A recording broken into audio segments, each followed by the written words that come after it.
Good morning, good afternoon, everyone. Thank you for being here today. I know it's approaching lunchtime, so hang with me, okay? We're getting there. I was promised a very good lunch, so. My name is Naomy Gmyrek. I work for an Italian advisory management firm, and we do two things. We do strategy, and we do storytelling. We take boring facts and transform them into stories in a way that governments, businesses, and multilateral organizations today can survive and thrive in the digital age. And today, I wanted to share something new with you, a new idea, a groundbreaking idea, that's a bit of a different perspective to storytelling.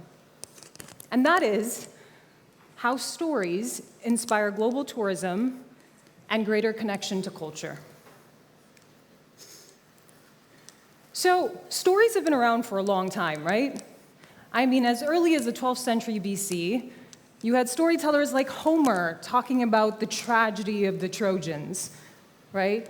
And then you step into thousands of years later into the light of the Renaissance period, and storytellers back then, they were painting, sculpting, even writing divine comedies about their narratives, right? Colliding the sacred and the secular. And then today, we're in the digital age, where we use digital technology as a tool and a medium to tell our stories.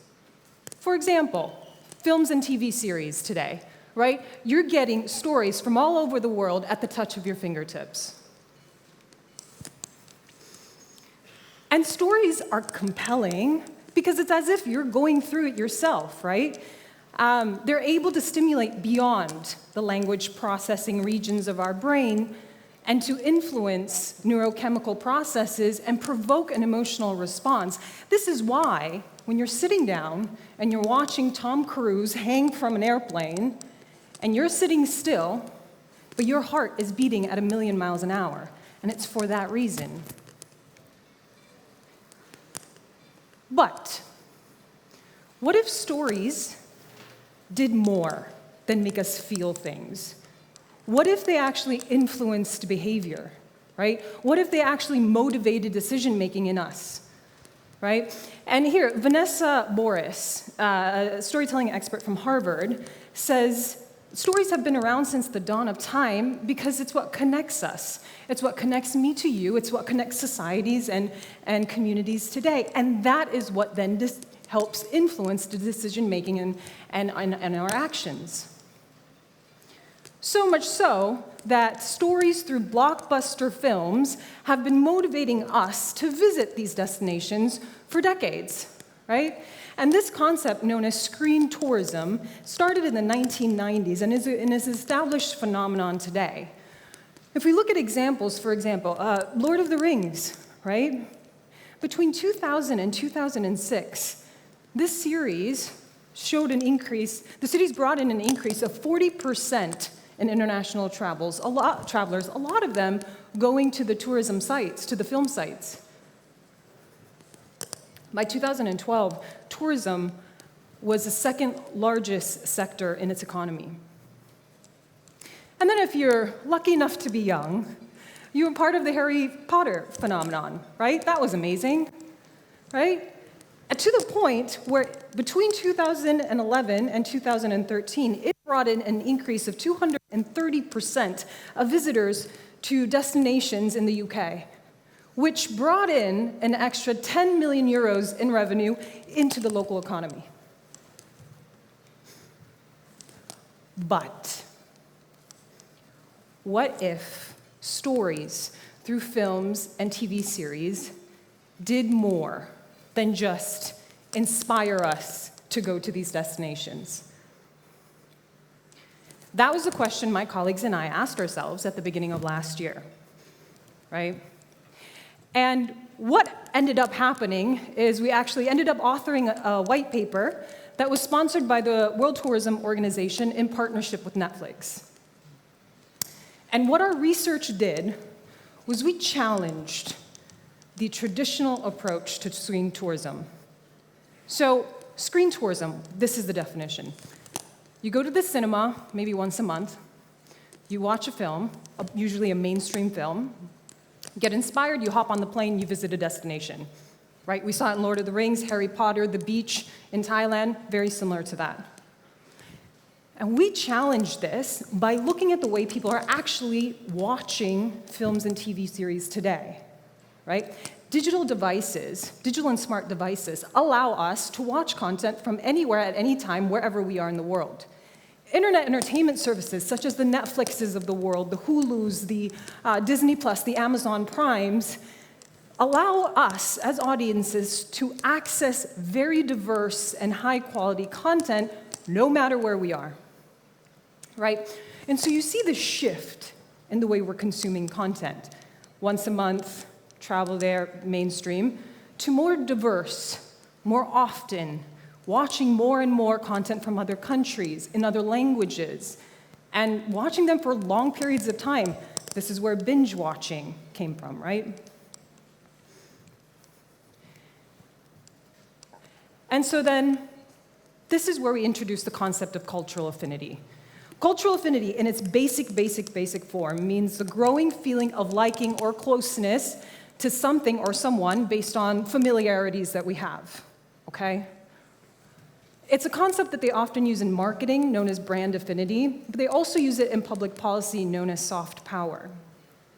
So when you take this concept of cultural affinity and you couple it together with screen tourism, what you get is that we discover an audience that actually has growing feelings of affection or attraction towards the culture or country that they see on the screen. And this is a game changer because it can set ripple effects. And this is the ripple effect, because it can bring benefits into the tourism industry. For example, and here we've identified three main benefits. The first one, it can contribute to sustainable tourism. The second one, it can widen the economic and social and cultural impact beyond travel itself, right?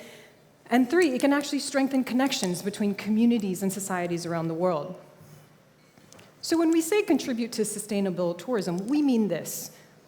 If you're watching a content on screen, a film or a TV show on screen, the values-based relationship that you develop, it engenders an interest beyond location sensationalism, right? And so what this can do, this can help mitigate some of the over-tourism problems that we see today. So it can help smoothen out tourism seasonality. It can help diversify locations and subjects within a destination, and can even encourage culturally motivated tourism, which we know is a growing facet of tourism today. And the revenue generated can go back into preserving those attractions and products. And second benefit is that it can actually expand the economic benefit outside of travel itself, right? So if you're watching a content or a film from a certain country, right? And the positive perceptions that you get from that country, it has the potential to widen the interest in other parts of that country, such as its food, its history, its language even, its history, its people, for example. And this spillover can actually contribute to encouraging decent work and economic growth in destinations, in line with Sustainable Development Goals, specifically number 8. And the third benefit is that it can actually facilitate connections with societies and communities around the world. Because if I'm watching a content from another country and I feel positive perceptions towards it, then that has implications on the nation's brand, right? Whether or not I ever go there, right? So this can help create greater understanding and solidarity between people from very different countries and backgrounds. And this, in turn, is in line with Sustainable Development Goals number 16 and 17, which can help build more tolerance and peaceful societies around the world. But is it true? Does it work? So we came up with this theoretical framework, right? And it made good sense. But now we have to test it. Is it really true? So Netflix launched a series of surveys last year. And this was to study, and the goal was to study the audience reactions and behavior from watching content from 5 different countries. So the countries were South Africa, Canada, Spain, Japan, and Turkey, okay? So they tested the titles of originating from these 5 countries on people outside of those countries, okay? And over 13,000 respondents joined in the study, and we tested over 30 different Netflix titles. What did we find? Finding number 1. People who watch content coming from other countries and cultures are always more likely to travel there compared to those who have not, right? And we had known this was going to be true, but the surveys proved it.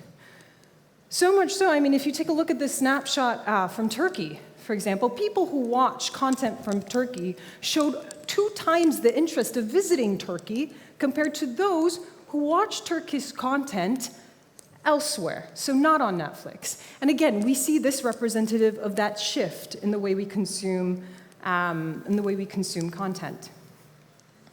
Finding number 2, people who are watching this type of content actually showed a higher interest in the broader value chain. So this is a snapshot from Japan, for example.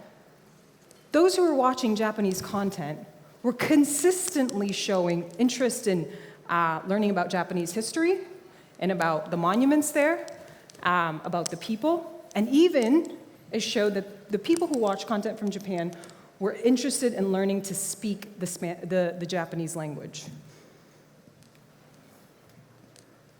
And finding number 3, Netflix is a facilitator to connect the discovery of such content, creating these new cultural connections as they go. And I'll pause here for 1 second. I want to share a personal narrative. I went to Spain a couple of weeks ago, and I jumped in the cab from the airport. I jumped in the cab towards my hotel, and the gentleman who was driving started speaking in Spanish, nonstop. And my understanding of Spanish is embarrassing. So I was trying to interrupt him to say, hey, no, I don't. But he kept going. He didn't care. He kept going. And then something happened. I then started to realize, wait a minute, I'm picking up words that I know. And so then I asked him, I was like, speak slower, please. And so he started to speak slower, and I started to understand what was going on. And I realized the only reason why I know any of these words is because of my favorite show, La Casa de Papel, which I watched in the original language with English subtitles, right? And what could have been a very confusing cab experience, we actually had a lovely trip, and he gave me a brief, sightseeing tour of Madrid, which was amazing. Which proves my point here that says among the survey group, it says that the global average of up to 47% of people say they would not have seen Turkish content had they not seen it on Netflix. So we recognize that our research and our study is at the very tip of the iceberg. We're just getting started. There's still so much to learn and so much to discover.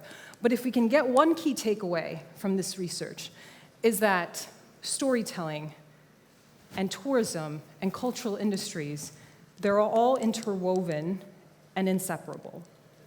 And I'll close off with this quote from the Secretary General of the UNWTO. And he says that the reciprocal relationship between tourism and cultural affinity are actually the main drivers to local economies and destinations. And this can also help preserve the tangible and intangible heritage there while promoting greater respect for the environment. Thank you.